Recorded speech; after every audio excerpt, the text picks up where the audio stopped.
د سرپل ولایت د صنعت او سوداګرۍ ریاست مسؤلینو وایي د اسلامي امارت له واکمنېدو وروسته دغه ولایت کې یاد ریاست جوړ او فعالیت یې پیل کړی. د مسؤلینو په وینا د صنعت او سوداګرۍ ریاست تر فعالیت وروسته سرپل کې شاوخوا 50 تولیدي کارخونې جوړې او د غوړیو، مدني اوبو، لاسي صنایعو او ګڼو نورو برخو کې فعالیتونه پیل کړي. ورته مهال بیا یو شمېر صنعتکارانو ویلي سرپل د صنعت او پانګونې لپاره پراخې زیرمې او ښه امکانات لري چې له همدې امله یې پکې پانګونه کړې ده. تقریبا جمله ماشینالات سرمایه گذاری $1,00,000 بالاتر است. مجموع حساب نکردیم، بالاتر است از $1,00,000. دیگه 21 نفر کارمند ما مشغول کار هستند.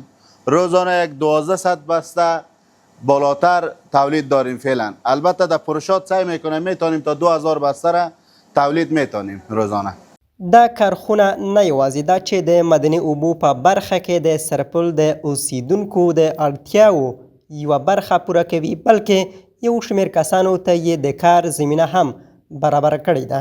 د یادې کارخونې کارګران لا نورو پانګوال هم غواړي چې دغه ولایت کې پانګونه وکړي څو کاري فرصتونه ډیر او د بیکاری کچه راکمه شي. 100% خوش هستیم بدر از رئیس ما که این کارخانه را بر ما افتتاح کرده.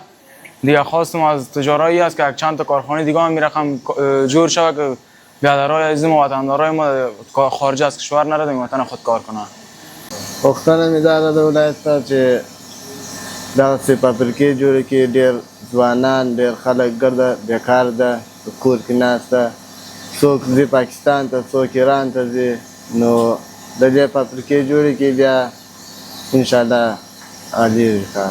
ورته مهال د سرپل د صنعت او سوداګرۍ ریاست چې تازه د دغه ولایت په ادارې جوړښت کې شامل شوي، مسؤلین یې وایي د ریاست له فعالېدو سره په سرپل کې د صنعت او پانګونې لپاره لیوالتیا هم زیاته شوې ده.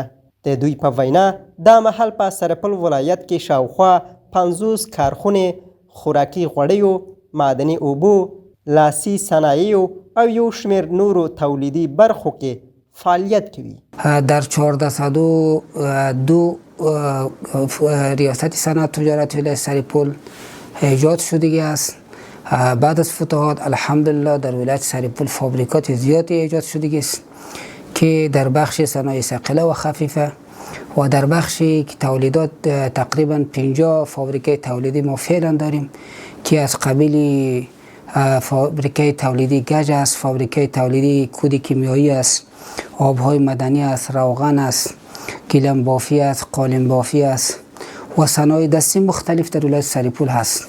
د سرپل ولایت د ځایي چارواکو د معلوماتو له مخې دغه ولایت کې د صنعتي پارک د جوړېدو لپاره 1500 جریبه ځمکې ځانګړې شوي او ژر به یې پر صنعتکارانو د ویش لړۍ پیل شي.